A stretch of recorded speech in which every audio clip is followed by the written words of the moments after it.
the ones that are fourth power, but missing a bunch of all the missing terms. Okay? Do you remember, okay, how we factored x to the fourth? Okay, what do we do? It'll be x squared. It's minus 16. Can you take the square root of 16? Yes. So it's going to be x squared minus 4 times x squared plus 4. Do you remember the u also? Because we did it also with the u, right? So I'm going to do the same thing. I'm going to put u. So this will be u to the second power is x to the fourth. And then u is x squared. So if I make it u, so it's going to be u squared minus 16. You're going to do also u plus 4 times u minus 4, which is exactly the same thing as this. Or do it like how we did number 4. Remember in number 4, we just isolated the u. So I could have added 16 both sides. This will cancel. So u squared is equal to 16. Right? And then we do the square root. So u is equal to positive negative square root of 16. So u is positive negative 4, which would give me the same answer if I factor it out right away this way. So you can do this or you can do this. It doesn't matter. You're going to get the same answer, in other words. So if I continue with this, x squared minus 4 is equal to 0. We add 4 both sides. So this will cancel. So x squared is equal to 4, and x is equal to, it's positive 4, so there will be no I, but it will be square root of 4, which is 2 and negative 2. So this is positive negative square root of 4, so that means positive negative 2. But if you do the other factor, which is x squared plus 4 is equal to 0, then what's going to happen? You have x squared equals negative 4. So we're going to have to do the square root of negative 4, which means imaginary. And it's, again, they're complex conjugates because you have positive, negative in the front. So it's going to be x is equal to plus or minus square root of negative 4, which would give you positive or negative 2i. So it's the same thing except there's an I in the answer because it's a square root of negative 4. Now, if I did it with a u, then u, remember, is x squared. So one of them is x squared equals 4, right? And the other one is x squared equals negative 4. Because one is positive 4, the other one's negative 4. And once you do that, then look, you have x squared equals 4 right here, which is the same one right here. So from here, you're going to get positive negative 2. And then x squared minus 4 is the same thing as this one. So you're going to get positive and negative 2i. Okay, but even no matter which one, which way you do it, the zeros are positive negative 2 and positive negative 2i, which is how many? How many zeros are there? All in all? 4. There are 4. Because you have positive 2, negative 2, positive 2i, and negative 2i. There are 4 of them because the exponent is fourth power. So no matter what it is, okay, if you only have x to the fourth minus a number or x to the fourth plus a number, you can just solve for x squared. Okay, so number 6. In number 6, it's also x to the fourth, but there's no missing term.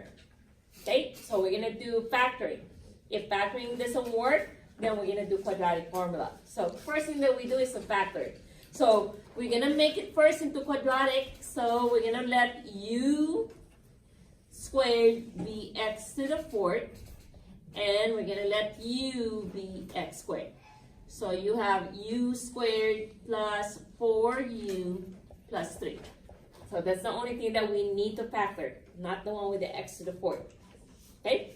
But remember, do not leave your answer with u. Okay? You still need to plug in Okay, the x's after you factor. So this one, can we factor? Let's check. Okay, you got 1 times 3, 3. That adds up to 4. Can we factor? Yeah. It's 1 times 3 only, right? So that will give you 4. So, and the numerical coefficient is just 1. So that means we don't need to do it by grouping. We can already put it in parentheses form. So that means it'll be u plus 1 times u plus 3. But then we cannot leave our answer like that because our variable is x. So what did we set for u? U is equal to what? X squared. So that means we're going to plug it in on the u for both. So it's going to be x squared plus 1. And then plug it in on this u. So it's x squared plus 3. Okay, so those are the factors only though. We want the zeros. So same way, put it equal to 0 and solve for x. So this will give you x squared plus 1 is equal to 0. Can you already tell what the answer is going to be? It will be what? Because you have to subtract 1 and then you take the square root. So that would be positive, negative I. Because it's negative 1. Because it's x squared plus 1, you subtract 1, you subtract 1. If it's x squared minus 1, then it will be plus 1 plus 1. So this will change to x squared is equal to negative 1. And once you do that, then you know that you're going to have an I. Because the next step is to get the square root. And it's the square root of negative 1, which is I. Okay? So x is equal to plus or minus square root of 1i. Take out the negative by putting an I. And square root of 1 is 1. So it's going to be plus or minus 1i, or just simply plus or minus I. You can tell right away there'll be an I if the sign is plus. If it's a minus, then it'll be a real number. But if it says plus, then it's going to be imaginary. So just like x squared plus 3, we know that the answer is going to be I because you're going to end up getting the square root of negative 3. Because the first thing you do is to subtract 3 from both sides. This will cancel. So you have x squared equals negative 3. And then, of course, to get the squared out, you're going to take the square root. And that's positive, negative, square root of negative 3. And once you see that's negative, you have to put the I. So, it'll be positive, negative, square root of 3i. Can we take the square root of 3 without any remainder? Or no, decimal? No, it's exact, right? So that means we're going to write just the way it is. I don't know why I'm doing that, but it's already the final answer. Alright, then we need to write the zeros. So final answers, our zeros are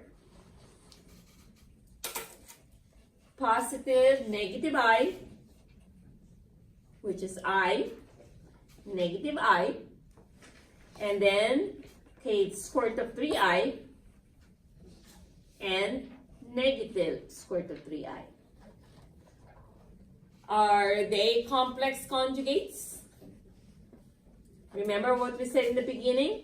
That they always come in pairs, okay? They come always as complex conjugates. So I and negative I are complex conjugates, and square root of 3i and negative square root of 3i are also complex conjugates. Remember, they always come in pairs. You cannot have one without the other. They always come together. Okay? So these are the 4 answers. And there are 4 answers because the highest exponent is to the 4th power. And also there are 4 linear factors because it's also, okay, to the 4th power. Now, okay, all we did from 1 to 6 are just to solve for zeros. Now look at number 7. Number 7 is how we did the last lesson. We're given the polynomial. And this one, there are no missing terms. So we're going to do the P over Q's. And then find all the zeros and write the polynomial as a product of linear factors. So we're going to do it exactly how we did the last lesson. Okay, where we have to do all of this. Okay, get the P over Q's Find the zeros by synthetic division. And once we get down to squared, then we can factor, or we can use quadratic formula or solve for x by taking the square root. So all of that, right? And write the answer as a factor also.